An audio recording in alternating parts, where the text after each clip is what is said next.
అందుకు యేసు, అతనితో ఒకడు క్రొత్తగా జన్మించితేనే కానీ అతడు దేవుని రాజ్యమును చూడలేడని నీతో నిశ్చయముగా చెప్పుచున్నాను నేను. ఎవరో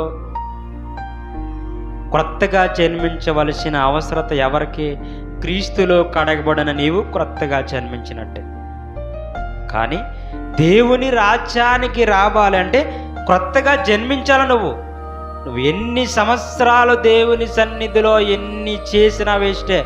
క్రొత్తగా జన్మించవలసిన అవసరత ఖచ్చితంగా ఉంది. అది అలా జన్మిస్తేనే దేవుని రాజ్యాన్ని స్వతంత్రించుకుంటారు అని ఖచ్చితంగా చెప్తున్న విషయాలు ఇవి. అందుకు యేసు అతనితో ఒక్కడు క్రొత్తగా జన్మించాలంట. అంటే మనం క్రొత్తగా జన్మించాం, ఆల్రెడీ క్రీస్తులో బ్రతుకుతున్నాం, కానీ కొత్తగా పాపములోకి వెళితే బ్రతుకుతున్నాం. అది స్పెషల్.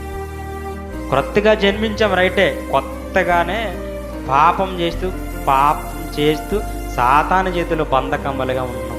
అది ఆ జీవితాన్ని కొత్తగా జన్మించిన నీవు, క్రీస్తు రక్తంలో పాలుభౌస్తులవుతున్న నీవు, క్రీస్తు యొక్క ఆలోచన విధానాన్ని ఎప్పుడు కూడా మర్చిపోకుండా క్రీస్తు రాజ్యానికి అర్హులుగా ఉంటావన్న ఆలోచన కలిగి ఉండు. క్రీస్తు రాజ్యానికి అర్హుడున కాదు ఒక్కసారి ఒకటి పరిశీలించుకో.